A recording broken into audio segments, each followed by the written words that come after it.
जय श्री राम सभी दोस्तों को। अब आज हम बात करेंगे कि श्रीमद् भगवद गीता में जो गीता का ज्ञान दिए हैं वो भगवान श्री कृष्ण से अलग काल कोई देवता हैं या भगवान श्री कृष्ण का ही एक रूप काल रूप है। इसको स्पष्ट करते हैं। ये है हमारा श्रीमद् भगवद गीता साधक संजीवनी हिंदी टीका परम पूज्य स्वामी राम सुखदास जी के द्वारा जो है भाष्य किया गया। चलिए तो 11वें अध्याय जहाँ पर उन्होंने काल रूप दिखलाया है अर्जुन को, उसको देखते हैं हम। तो चलते हैं 11वें अध्याय में।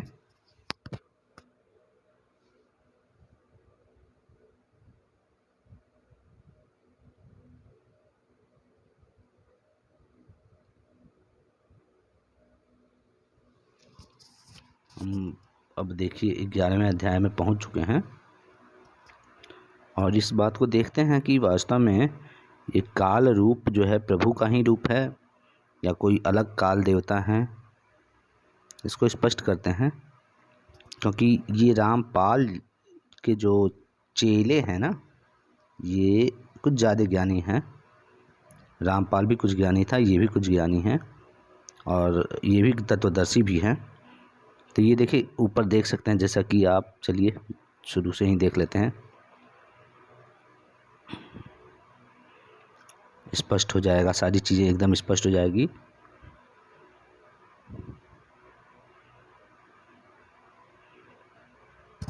तो ये अथ एकादशो अध्याय, यहाँ एक 11वां अध्याय शुरू होता है जो है, जिसमें भगवान श्री कृष्ण ने जो है अर्जुन को अपना विराट स्वरूप दिखाया है। तो अब अर्जुन जहाँ से इस देखने के बाद अर्जुन प्रतिक्रिया देता है, उससे हम शुरू करते हैं। उससे पहले प्रभु बताते क्या हैं वो देखिए। कहते हैं, हे भरत वंशोद्भव अर्जुन, 12 आदित्यों को, 8 वसुओं को, 11 रुद्रों को और 2 अश्विनी कुमारों को तथा 49 मरुदगणों को देख, जिनको तूने पहले कभी देखा नहीं। ऐसे बहुत से आश्चर्यजनक रूपों को भी तू देख।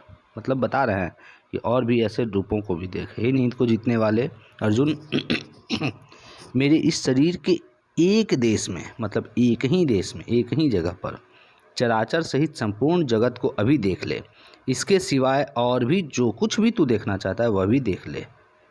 ठीक है, प्रभु बता रहे हैं। देखिए इसके बाद ये भी बता रहे हैं, परंतु इस अपनी आँख से तू मुझे देख नहीं सकता, इसलिए मैं तुझे दिव्य चक्षु दे देता हूँ, जिससे तू मेरी ईश्वरीय सामर्थ्य को देख।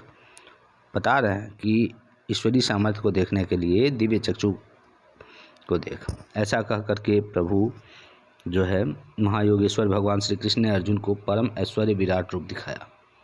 ठीक है, अब वो विराट रूप का वर्णन है यहाँ पर, जिनके अनेक मुख और नेत्र हैं, जिनके अनेक तरह के अद्भुत दर्शन हैं, अनेक अलौकिक आभूषण हैं, हाथों में उठाए हुए अनेक दिव्य अस्त्र हैं, जिनके गले में दिव्य मालाएं हैं अलौकिक, जिनके ललाट तथा शरीर पर दिव्य चंदन कुमकुम आदि लगा हुआ है। ऐसे संपूर्ण आश्चर्य मैं अनंत रूप वाले तथा सब तरफ मुख वाले देव अपने दिव्य स्वरूप भगवान ने दिखाया। समझ गए? तो मतलब यहाँ ऐसा कुछ नहीं है। अर्जुन आगे देखिए, अगर इसके बारे में वर्णन संजय जी ने किया है। संजय जी ने वर्णन किया है कि अगर आकाश में, यहाँ देखिए लिखा हुआ है, संजय जी ने वर्णन किया है, अगर आकाश में एक साथ हजारों सूर्य उदय हो जाए तब भी उनका प्रकाश मिलकर उस महात्मा विराट परमात्मा के प्रकाश के समान शायद ही हो, अर्थात नहीं हो सकता, हो भी नहीं सकता वास्तव में। ठीक उस समय अर्जुन ने देवों के देव भगवान के उस शरीर में एक जगह स्थित अनेक प्रकार के प्रविभक्त विभागों में संपूर्ण जगत को देखा। मतलब एक ही जगह पर अर्जुन ने, उनके शरीर के एक ही जगह पर। अब देखिए भगवान के विश्व रूप को देखकर अर्जुन बहुत आश्चर्यचकित हुए हैं और रोमांचित हुए हैं। ऐसा देखिए, कहाँ डरे, यहाँ कोई डरने की बात नहीं हुई है। वे हाथ जोड़कर विश्वरूप को रूप देव को मस्तक से प्रणाम करके बोले। अब देखिए, अर्जुन विराट, अब यहाँ देखिए संबंध में यहाँ पर पूज्य राम सुखदास जी ने बताया भी है। अर्जुन विराट रूप भगवान की जिस विलक्षणता को देखकर चकित हुए उसका वर्णन आगे के 3 श्लोकों में है और भगवान की स्तुति भी किए हैं। हे देव, आपके संपूर्ण शरीरों में देवताओं को तथा प्राणियों के विशेष समुदायों और कमलासन पर बैठे हुए ब्रह्मा जी को, शंकर जी को, संपूर्ण ऋषियों को और दिव्य सर्पों को देख रहा हूँ। ठीक है, 3 श्लोकों में इसी बात का वर्णन है, मतलब वंदना ही किए हैं। हे विश्वरूप, हे विश्वेश्वर, आपको मैं अनेक हाथों, पेटों, मुखों और नेत्रों वाला, सब ओर से अनंत रूपों वाला देख रहा हूँ। आपके न आदि को, न मध्य को और न अंत को देख पा रहा हूँ। मतलब आदि मध्य अंत समझ ही नहीं आ रहा है।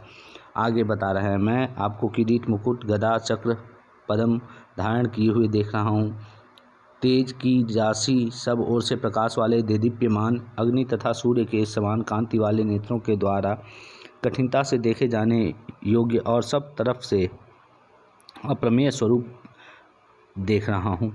ठीक है, आगे देखिए, आगे के श्लोक में, अब देखिए अभी तक तो वो रूप देख रहा था अर्जुन, अब आगे के श्लोक में क्या है, अर्जुन भगवान को निर्गुण निराकार सगुण साकार रूप में देखते हैं। सगुण, देखिए सॉरी माफ़ कीजिएगा, आगे के श्लोक में अर्जुन भगवान को निर्गुण निराकार, सगुण निराकार, फिर सगुण साकार रूप में देखते हुए भगवान की स्तुति करते हैं तुम अक्षरम परमम वेदितव्यम, तुमस्य विश्वस्य परमम निधानम, त्वमव्ययः शाश्वत धर्मगोप्ता, सनातनस्त्वं पुरुषो मतो में। आप ही जानने योग्य परम अक्षर ब्रह्म हैं, आप ही इस संपूर्ण विश्व के परम आश्रय हैं, आप ही सनातन धर्म के रक्षक हैं, आप ही अविनाशी सनातन पुरुष हैं, ऐसा मैं मानता हूँ। देखिए, मतलब परम अक्षर, मतलब अक्षर जिसका कोई क्षरण न हो सके। अब इसके बाद देखिए आगे 15, अब अर्जुन, अब देखिए प्रभु के स्वरूप बढ़ते चले जा रहे हैं। तो 15वें से 18वें श्लोक तक आश्चर्यचकित करने वाले देव रूपों का वर्णन करके अब आगे के 2 श्लोक अर्जुन को उस विश्व की रूप की उग्रता, प्रभाव का सामर्थ्य वर्णन करते हुए, अब देखिए, अब उग्र जो है प्रभावशाली रूप दिखना शुरू हुआ। तो उसके बाद अर्जुन कह रहा है, आपको मैं आदि मध्य और अंत से रहित अनंत प्रभावशाली, अनंत भुजाओं वाले, चंद्र और सूर्य रूप नेत्रों वाले, प्रज्वलित अग्निमुखों वाले, अपने तेज से इस संसार को तपाते हुए देख रहा हूँ। मतलब देख रहे हैं कि वो तपा रहे हैं। ठीक है, अब देखिए, मतलब प्रभु के स्वरूप बढ़ते चले जा रहे हैं। ठीक है, अब प्रभु के स्वरूप बढ़ते चले जा रहे हैं। इसके बाद देखना है, हे महात्मन, यह स्वर्ग और पृथ्वी के बीच का अंतराल और संपूर्ण दिशाएं एक आपसे ही परिपूर्ण हैं। आपके इस अद्भुत उग्र रूप को देखकर तीनों लोग व्यथित हो रहे हैं। जब प्रभु का वो रूप जो है परम तेजोमय होता चला जा रहा है तो तीनों लोग व्यथित हो रहे हैं, केवल अर्जुन ही नहीं, तीनों लोग भी व्यथित हो रहे हैं। इसके बाद वे ही देवताओं के समुदाय आप में प्रविष्ट हो रहे हैं। कई तो भयभीत होकर हाथ जोड़े हुए आपके नामों का कीर्तन कर रहे हैं। महर्षियों, सिद्धों के समुदाय कल्याण हो, मंगल हो, ऐसा कहकर उत्तम उत्तम स्तोत्रों द्वारा आपकी स्तुति कर रहे हैं। हाँ, तो जो 11 रुद्र, 12 आदित्य, 8 वसु, 12 साध्य गण, 10 विश्व देव और 2 अश्विनी कुमार तथा 49 मरुदगण और गरम गरम भोजन करने वाले 7 पितृगण तथा गंधर्व, यक्ष, असुर, सिद्धों के समुदाय हैं। वे सभी चकित होकर आपको देख रहे हैं। चलिए आगे देखते हैं। हे महाबाहो, आपके बहुत मुखों और नेत्रों वाले, बहुत भुजाओं, जंघाओं, चरणों वाले, बहुत उदरों वाले, बहुत विकराल दाढ़ों वाले महान रूप को देखकर सभी प्राणी व्यथित हो रहे हैं तथा मैं भी व्यथित हो रहा हूँ। ठीक है, अब क्योंकि हे विष्णु, अब देखिए यहाँ पर बोल भी रहे हैं, हे विष्णु, दीप्यमान अनेक वर्ण हैं, आप आकाश को स्पर्श कर रहे हैं तथा सब तरफ से बहुत बड़े हैं। आपका मुख फैला हुआ है, आपके नेत्र प्रदीप्त और विशाल हैं। ऐसे आपको देखकर भयभीत अंतःकरण वाला मैं धैर्य और शांति को प्राप्त नहीं हो रहा हूँ। अब अर्जुन जो है विस्मित होने लगा, थोड़ा सा विस्मित क्या, भयभीत होने लगे हैं। आपके प्रलय काल की अग्नि के समान प्रज्वलित और दाढ़ों के विकराल भयानक मुखों को देखकर मुझे न तो दिशाओं का ज्ञान हो रहा है न ही शांति मिल रही है। इसलिए हे देवेश जगन्निवास आप प्रसन्न होइए। क्योंकि देखिए कहते हैं ना कि जब प्रभु उग्र होते हैं, क्रोधित होते हैं, तो भयभीत रूप उनके प्रकट होते हैं और उससे सभी भयभीत होते हैं। तो अर्जुन को जब वो उग्र रूप दिखे तो अर्जुन को ये नहीं पता कि प्रभु उस पर कृपा करके उग्र रूप दिखा रहे हैं। उसके उन्हें अपने सारे रूपों में उग्र रूप भी आते हैं, वो रूप दिखा रहे हैं। ऐसा अर्जुन उग्र रूपों को देखकर भयभीत हो गया। अब अर्जुन आगे के 2 श्लोकों में मुख्य योद्धाओं को विराट रूप में प्रवेश होने का वर्णन करते हैं। वो बोलते हैं कि हमारे पक्ष के मुख्य योद्धाओं सहित भीष्म, द्रोण और वह कर्ण भी आप में प्रविष्ट हो रहे हैं। राजाओं के समुदाय सहित धृतराष्ट्र के वे ही सब के सब पुत्र आपके विकराल दाढ़ों के कारण भयंकर मुखों में बड़ी तेजी से प्रविष्ट हो रहे हैं। उनमें एक तो चूर्ण हुए सिरों सहित आपके दांतों के बीच में फंसे हुए दिख रहे हैं। ठीक है,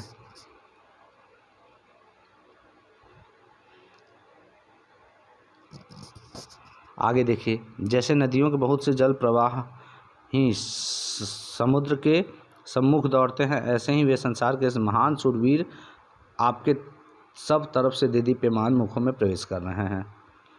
ठीक, जैसे पतंगे मोहवश नाश करने के लिए बड़े वेग से दौड़ते हुए प्रज्वलित अग्नि में प्रविष्ट होते हैं, ऐसे ही ये सब लोग मोहवश नाश करने के लिए बड़े वेग से दौड़ते हुए आपके मुखों में प्रविष्ट हो रहे हैं। ठीक है, तो ये सारी बातें हो रही हैं। फिर इसके बाद अब देखिए यहाँ पर आगे लिखा हुआ है, विराट रूप भगवान अपने विलक्षण रूपों का दर्शन कराते ही चले गए। देख रहे हैं ना, यहाँ लिखा है, उनके भयंकर और अत्यंत उग्र रूप के मुखों में संपूर्ण प्राणी तथा दोनों पक्षों के योद्धाओं को जाते देखकर अर्जुन बहुत ज़्यादा घबरा गए। अतः अत्यंत उग्र रूपधारी भगवान का वास्तविक परिचय जानने के लिए अर्जुन प्रश्न करते हैं। ठीक है, मतलब जब उनके मुख में जाते हुए देख करके अर्जुन बहुत घबरा गए, तब जा कर के उनको ये संदेह हुआ कि कहीं भगवान विष्णु ही है कि कोई और है। मुझे ये बताइए कि उग्र रूप वाले आप कौन हैं। जबकि उस समय देखिए एक ही अंश को देख रहा था अर्जुन, उनके पूर्ण रूप को देख नहीं रहा था। ये भी स्पष्ट पहले बता दिया गया है, एक ही अंश में दिख रहे थे सारे रूप, मतलब उनका पूर्ण रूप को भी नहीं देख पा रहा था, एक ही अंश में बस इतने रूप दिख रहे थे। मुझे ये बताइए कि उग्र रूप वाले आप कौन हैं। हे देवताओं में श्रेष्ठ, आपको नमस्कार हो, प्रसन्न होइए। आदि रूप आपको तत्व से जानना चाहता हूँ, क्योंकि आपकी प्रवृत्ति को भली भांति नहीं जानता। अब प्रभु ने अपना देखिए, अर्जुन ने जो प्रार्थना प्रश्न किया था उसका यथार्थ उत्तर भगवान आगे के 2 श्लोक में देते हैं कि मैं संपूर्ण लोगों का नाश करने वाला बढ़ा हुआ काल हूँ और इस समय इन सब लोगों का संहार करने के लिए आया हूँ। तुम्हारे प्रतिपक्ष में जो योद्धा लोग खड़े हैं वे सब तुम्हारे युद्ध किए बिना भी नहीं रहेंगे। ठीक है, अब यहाँ देखिए इसमें बड़े अच्छे से समझाया है पूज्य राम सुखदास जी ने। पूर्व श्लोक में अर्जुन ने पूछा था कि उग्र रूप वाले आप कौन हैं, उसके उत्तर में विराट रूप भगवान कहते हैं मैं संपूर्ण लोगों का क्षय करने वाला, नाश करने वाला भयंकर रूप बढ़ा हुआ काल हूँ। अर्जुन पूछा था कि मैं आपकी प्रवृत्ति को नहीं जानता हूँ, अर्थात आप यहाँ क्या करने आए हैं। तो उसके उत्तर में भगवान ने बताया था कि दोनों सेनाओं के सेना का संहार करने के लिए आया हूँ।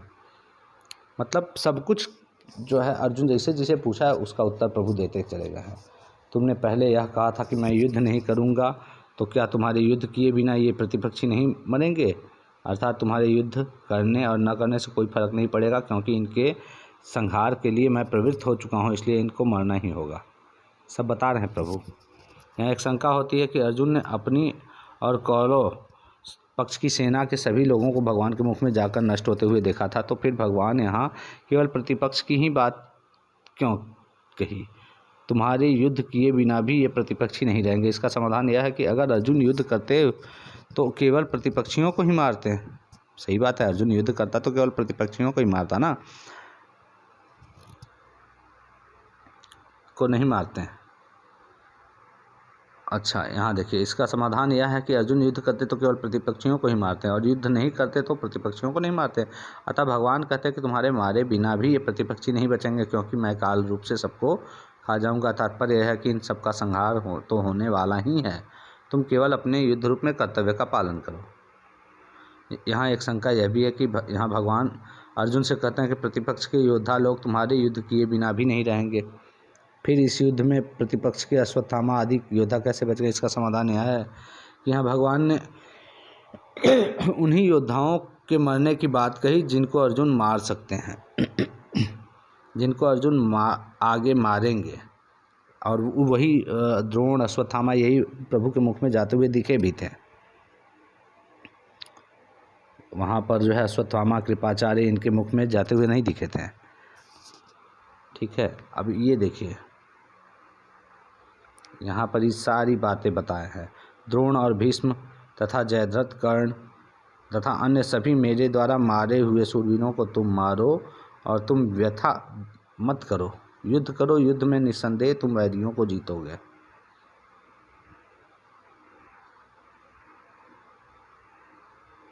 ये सारी बातें प्रभु यहाँ बता रहे हैं। अब आगे के श्लोक में अर्जुन से भगवान की स्तुति करना आरंभ करता है। मतलब अर्जुन का समाधान हो जाता है जब, तो आगे के श्लोकों में अर्जुन जो है प्रभु की स्तुति करने लगता है।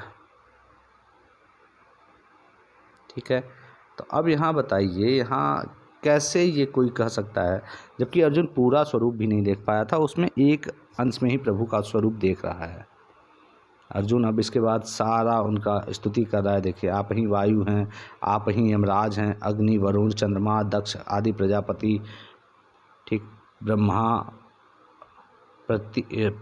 प्रपितामह, ब्रह्मा जी के भी जो पिता हैं, हजारों बार नमस्कार हो।